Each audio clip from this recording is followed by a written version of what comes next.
जिंदाबाद रैली निकली है और एग्जैक्ट उस जगह पर निकली है जहां भारत ने अपनी कार्रवाई की, जहां भारत ने हमले किए। होगी जी, ये सेफ एरिया ये नहीं है तो डेले के सेफ होगी। सबसे इम्पोर्टेंट बंदा उसको तुम लोगों ने अंदर कराया, अल्लाह तुम लोगों को गरक करे। था ब्लैक सा और ऐसे पता चला जैसे मिसाइल गिरता है ना, तो इसी तरह मिसाइल ही बात करूंगा मैं कि इसके बाद क्या हुआ। इसके बाद इंडिया ने अपना रिटेलिएशन किया और 3 एयरबेसेस पे हमला किया। सबसे पहला नूर खान एयरबेस जो कि रावलपिंडी में है, जहां पर C-130 जलता हुआ दिख रहा है। उसका जलते हुए का वीडियो मैं अभी आपको दिखाता हूं। और 3 एयरबेसेस पे हमला हुआ और ऐसा हमला हुआ जो हमला आज तक पाकिस्तान ने नहीं देखा। उसने अभी तक ऐसा माइंड बनाया हुआ है कि जैसे वो जंग को रोकना ही नहीं चाहता। तो अब ये सवाल पैदा होता है कि आखिर इंडिया जंग को क्यों रोकना नहीं चाहता। पहले तो ये लग रहा था कि शायद वो एक आध सर्जिकल स्ट्राइक करेगा, एक आध अपना हमला करेगा और उसके बाद रुक जाएगा, और अगर पाकिस्तान कोई जवाबी कार्रवाई करेगा तो फिर फर्दर वो अपनी तरफ से दोबारा कुछ हमला करेगा। जो पक्की वेरीफाइड खबरें हैं उनमें ये चीज साफ निकल करके आ रही है कि भारत ने पाकिस्तान के 4 एयर बेसेस को तबाह किया। इसको मैं आखिरी में बताऊंगा आपको कि 2 बड़े एयर बेसेस हैं और 2 जो है वो दूसरे दर्जे के एयर बेसेस हैं जिनको यहाँ पर भारत ने नष्ट करने का काम किया है। और सबसे जरूरी जो है वो है इस्लामाबाद का, यानी कि रावलपिंडी का एयरबेस, क्योंकि इस्लामाबाद रावलपिंडी अगल बगल के ही शहर हैं। वैसे भी इस्लामाबाद कुछ भी नहीं, वो सिर्फ एक ग्रेटर रावलपिंडी ही है, मगर क्योंकि पाकिस्तान की यहाँ पे स्ट्रेटेजिकल मूव थी कि दुनिया भर के जो मुसलमान देश हैं, अरब देश है, अरबपति खरबपति ट्रिलियनियर्स, वो सब जब यहाँ से उड़ेंगे या यहाँ का नाम भी सुनेंगे तो उनको लगेगा कि नहीं नहीं ये शहर लग रहा है इस्लाम का मरकज है, इस्लामाबाद पे हमला हो रहा है तो वो इस्लाम पे हमला हो रहा है, इसकी हमें जरूर मदद करनी है। इस स्ट्रेटेजी के तहत इन्होंने कभी इस्लामाबाद उसका नाम रखा होगा, वरना वो ग्रेटर रावलपिंडी के अलावा कुछ भी नहीं। मगर जहां पे फौज बैठी है, कल भी रावलपिंडी में मिसाइल गिरे थे, कल भी रावलपिंडी में जो है वो यहाँ पे हुआ था। इन लोगों ने रिजेक्ट कर दिया कि नहीं नहीं ये शॉर्ट सर्किट हो गया, ट्रांसफार्मर फट गया। आज तो सीधे एयरबेस पे गिरा है। अभी ये मुंह दिखाने लायक कहीं के नहीं बच पा रहे हैं। जिंदाबाद रैली निकली है और एग्जैक्ट उस जगह पर निकली है जहां भारत ने अपनी कार्रवाई की, जहां भारत ने हमले किए। सेफ होगी जी, ये सेफ एरिया ये नहीं है तो डेले के सेफ होगी। सबसे इम्पोर्टेंट बंदा उसको तुम लोगों ने अंदर कराया, अल्लाह तुम लोगों को गरक करे। नूर खान एयरबेस के बिल्कुल पास मौजूद हूँ और जो शदीद आवाज यहाँ सुनी गई, 3 दफा शदीद आवाज सुनी गई। सो आप देख सकते हैं यहाँ की सूरत हाल। यहाँ सिक्योरिटी जो है वो पहुंच चुकी है और ये जो टारगेट था वो नूर खान एयरबेस था। इसके करीब जो आवाज सुनी गई, ये आवाज सिर्फ यहाँ नहीं बल्कि इस्लामाबाद और पिंडी सारे एरिया में ये आवाज सुनी गई है। तो इस टाइम यहाँ पहुंचे हैं और आप देख सकते हैं रेस्क्यू 1112 की गाड़ियां, इसके अलावा रेंजर्स के एहलकार, आर्मी के एहलकार यहाँ पहुंच चुके हैं। सामने वो जगह है जहाँ जो धमाका है वो शदीद आवाज सुनी गई है। तो जब दूसरा हुआ है तो ये बेस के अंदर बिल्कुल ना अभी धुआं वगैरह यहाँ से इसका उड़ रहा था और ये रेस्क्यू 1122 भी आ गई है और ये सिक्योरिटी भी है, अलर्ट कर दी है, पुलिस भी आई हुई है, PF की भी सिक्योरिटी आई हुई है। लेकिन यहाँ पे सामने बिल्कुल ना धुआं नजर आ रहा था ब्लैक सा और ऐसे पता चला जैसे मिसाइल गिरता है ना, तो इसी तरह मिसाइल ही उसमें आवाज आई है कि बहुत शदीद किस्म की आवाज थी ना। तो अभी ये देखें आवाम सारी यहाँ पे इकट्ठी हो गई है ना, बिल्कुल यही लोकेशन थी। पूरी रात खबरें आती रही। शुरुआत हुई एक मिसाइल से जो कि सिरसा के ऊपर इंडिया ने इंटरसेप्ट की। मैं आपको उसका इंटरसेप्शन दिखाता हूं। ये वो मिसाइल है, इसमें आवाज भी आएगी। मिसाइल आती हुई दिखी, ऊपर से लाइट आएगी और उसको हमारी S-400 की एक मिसाइल ने इंटरसेप्ट किया। सिरसा पे पूरे में ब्लैकआउट कर दिया गया और इमीडिएटली बोल दिया गया कि कोई घर से बाहर ना निकले क्योंकि हमला हो सकता है। हालांकि पाकिस्तानी इस लेवल पे नहीं थे कि वो इंडिया पे हमला कर पाते या कहीं पे ऐसा हमला कर पाते जिससे कि इंडिया में प्रॉब्लम आए, लेकिन हाँ इंडिया ने सारी चीजें इंटरसेप्ट की। बात करूंगा मैं कि इसके बाद क्या हुआ। इसके बाद इंडिया ने अपना रिटेलिएशन किया और 3 एयरबेसेस पे हमला किया। सबसे पहला नूर खान एयरबेस जो कि रावलपिंडी में है, जहां पर C-130 जलता हुआ दिख रहा है। उसका जलते हुए का वीडियो मैं अभी आपको दिखाता हूं। और 3 एयरबेसेस पे हमला हुआ, और ऐसा हमला हुआ जो हमला आज तक पाकिस्तान ने नहीं देखा। पाकिस्तान की रूह कांप गई, बहुत सारे लोग। ये रावलपिंडी बेस का एक वीडियो और है मेरे हाथ में, मैं आपको ये बेस दिखा रहा हूँ। रावलपिंडी का एक वीडियो ये रहा, पूरा बेस के सामने तक आग लगती हुई दिख रही है। यहाँ पर सुना है कि एमिनेशन डिपो में आग लगी है, और साथ में आग लगी है जो तेल का भंडार है उसमें। ये एक वो दूसरा, मेरे पास एक और वीडियो है जिस वीडियो से ये पता लगेगा कि कैसा गंदा हमला हुआ है। सुना है कि मैं मानता नहीं इनकी बात, लेकिन सुना है कि डीजीएसपी रात में ही बाहर आए और आकर के बोले नूर खान एयरबेस पे हमला हुआ है, और उसके बाद वहां पे हमारे किसी एसेट को कोई भी प्रॉब्लम नहीं हुई। हालांकि 130 C-130 मुझे जलता हुआ तो दिखा, इसमें कोई शक नहीं।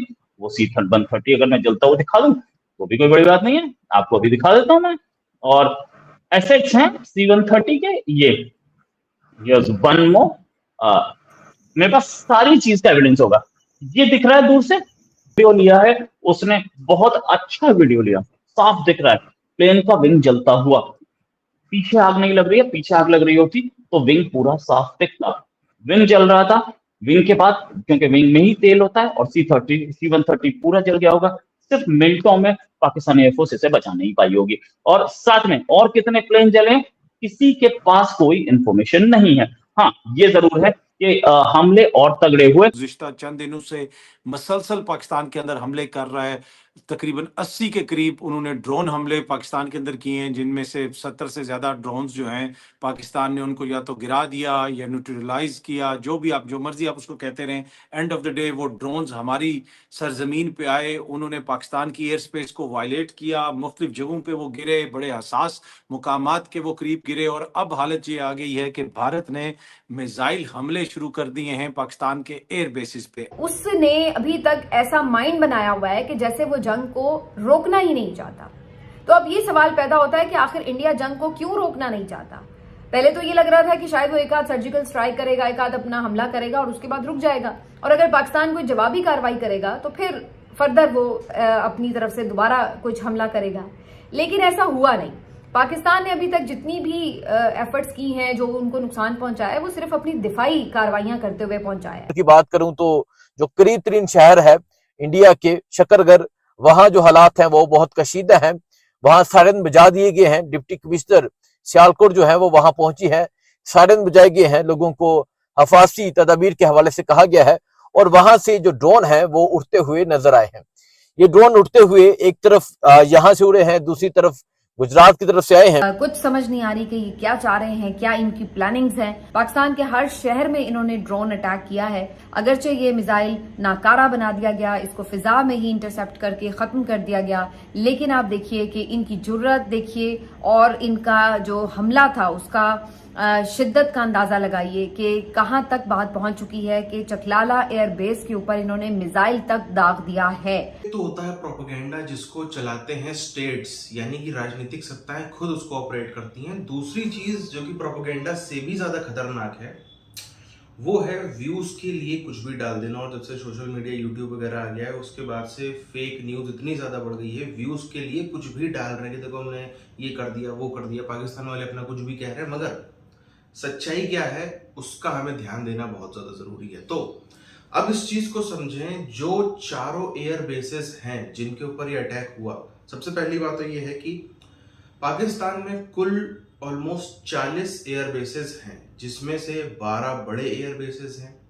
18 जो है लगभग जिनको हम कह सकते हैं दूसरे दर्जे के एयर बेस हैं, और 10 हैं जो नॉन फ्लाइंग हैं, जहां से जो है फ्लाइट उड़ने की सुविधा नहीं है। इसके अलावा जैसे हमारे यहाँ पर एक्सप्रेसवे, आगरा लखनऊ एक्सप्रेसवे वगैरह का रनवे यूज कर सकते हैं, वैसे ही वहां पर एक कराची का मोटरवे है जिसपे ये लोग दावा करते हैं कि नहीं, इसको भी हम जो है वो एक रनवे के तौर पर इस्तेमाल कर सकते हैं। और रनवे के तौर पर हम बात करें तो जो 2-4 बड़े बड़े एयरपोर्ट हैं पाकिस्तान के, वो भी यूज हो सकते हैं। इसके बाद जो टोटल पहले और दूसरे दर्जे के हम माने 30 बड़े एयर बेसेस हैं, 30 टोटल एयर बेसेस हैं उड़ने वाले फ्लाइंग, उनमें से 2 मेजर और 2 सेकंड दर्जे के एयर बेसेस पे भारत ने जवाबी कार्रवाई की, जिसमें वहां पर भीषण किस्म की तबाही मची।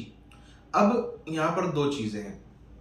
पाकिस्तान का जो मीडिया है उसको क्लियर इंस्ट्रक्शन है, और वो ऑब्वियसली एक पैसे की भी बात नहीं बोलेगा, उसका तो बस चले तो वो अभी से ही घोषित कर दे कि हमारे डर से हिंदुस्तान ने अपनी मिसाइलें जो है वो अपने आग लगा दी, हमारे खौफ से हिंदुस्तान की मिसाइलें रखी ही फट गई। ये तक भी वो कर सकता है अगर उसको मौका मिले तो, हालांकि कर नहीं पा रहा है, वो बात अलग है।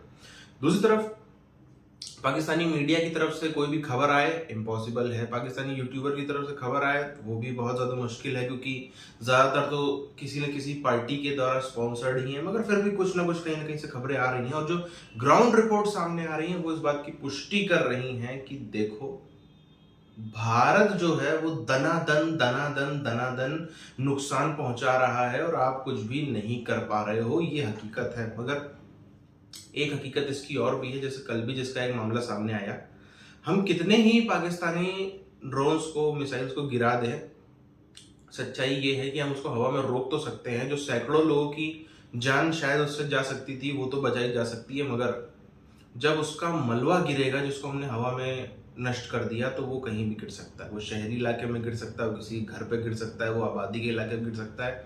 कोशिश की जाती है कि इनको ऐसे इलाकों में टारगेट किया जाए जहां पर शहर नहीं है, यहाँ पे आबादी नहीं, मगर हम सबको पता है कि शहरों से बचा भी लेंगे तो हर थोड़े इलाकों में, हर थोड़ी दूरी पे हमारे यहाँ पे बस्तियां बसी, छोटे गांव में भी गिरेगा तो नुकसान तो हो सकता है, वो जरूर एक रीजन है, मगर इसके अलावा पाकिस्तान ने कुछ भी यहाँ पर नुकसान नहीं पहुंचाया। और भारत के जितने ड्रोन्स हैं, मिसाइल्स हैं, उन्होंने इनकी तबाही 4 इनके रनवे, 4 इनके एयरबेसेस तबाह कर दिए। सोच नहीं सकते थे सपने में कि ऐसा कुछ हो जाएगा। वहां से एक फ्लाइट का एक मक्खी नहीं उड़ पाएगी, बाकी सब जो है उन सब में हाईलाइट लग गया कि अभी इन सब की सुरक्षा करो। अभी से समझ में भी आ गया पाकिस्तानी फौज को कि नहीं, अब मामले को देखना पड़ेगा, क्योंकि अब अगर पहल की तो तुर्की के ड्रोन और चीन की मिसाइल तो फेल हो रहे हैं, भारत का दनादन जो है वो खतरनाक सामान निकल रहा है।